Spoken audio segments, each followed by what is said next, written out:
You probably heard this before I'm telling it to you, but debt ceiling talks have hit the wall. After meeting for 5 straight days, the president has pressed the pause button. He's calling on congressional leaders to figure out a way to get a deal done, to talk amongst themselves rather than with members of the other party for today. They could meet again tomorrow, and 2 Senate leaders are working on a plan to give the president enhanced authority to raise the debt ceiling in time to head off a default.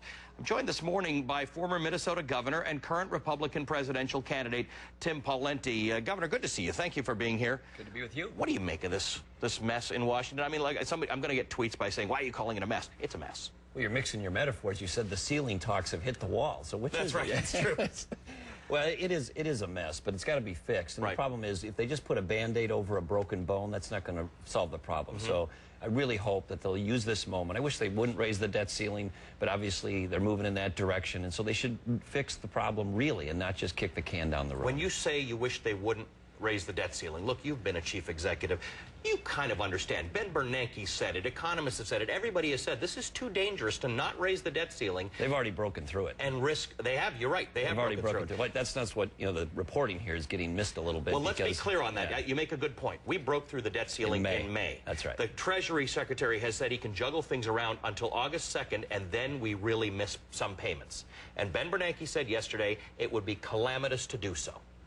Yeah, look, I wish they didn't have to. I wish they wouldn't, but obviously they're going to. My point is this: fix the real problem and at least start down the road towards real structural change. Yeah. And they're not doing that. We've got a country that has a federal government that is out of control. They're spending $40,000 a second or so that they don't have. In the hour of this part of your show, it's $144 million they'll spend that they don't have. Well, it's ridiculous. So they've got to structurally change things, and it doesn't appear like they're ready to do it. Here's the danger, though. We were talking to a journalist in your home state, which is struggling at this point with a government shutdown that could end. Did end. Did end. They got agreement. They got an agreement. Yeah. They've got to really hammer it out. But this journalist said Minnesotans are a group of people who usually work things out, and it was under your tenure there that Republicans started digging in. You're a reasonable guy. You understand money. Why is it a good thing to dig in? Why are we not compromising? 40 years before I became governor, the average 2-year spending increase was 21% every 2 years. It was out of control. And so you had to have some common sense. So this isn't a matter of just splitting the difference. We had to have transformational change in Minnesota. So I fought hard, and we drew lines in the sand. I had a government shutdown. I set a record for vetoes. I took more money out of the budget using executive authority than all the other governors combined. I had to dig in because the other way was out of control, excessive, and somebody had to be the person who said, look, we got to get this thing back and live within our means, and that's what I did. Let me show you a couple polls. First one is from Gallup. They both say the same thing. There's a Gallup poll, and then there's a Quinnipiac poll. This one is asking about spending cuts versus tax increases. And by the way, this is of Republicans. Only 26% of Republicans say they only want cuts in dealing with the debt ceiling increase. 68% are prepared to accept some tax increases or elimination of credits and rebates. 68% of Republicans. Let's take a look at the Quinnipiac poll. Now, very similar. Only 25% are saying they would only agree to spending cuts in order to agree to raising the debt ceiling. 67% say some taxes on the wealthy and corporations could increase. These are Republicans.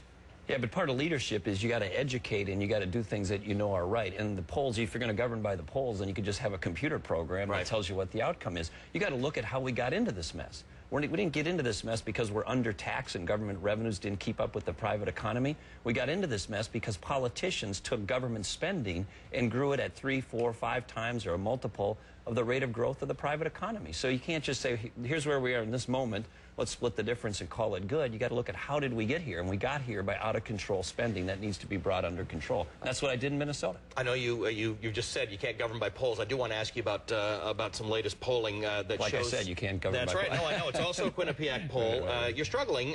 You're getting into... you're in a 5-day swing in Iowa next week. You're coming in at 3%. I think it's Michelle Bachmann you've got to be most concerned about. She shares a lot of your views, at least economically.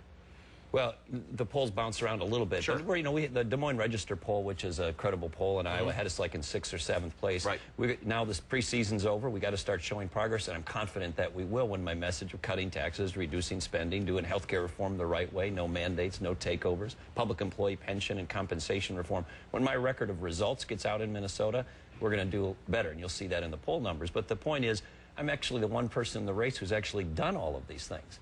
And there'll be other candidates. One of the strengths I bring to it is I don't just talk about these things, I did them. Governor Pawlenty, always good to see you. Thanks for coming. All right, thanks for having me. What a pleasure.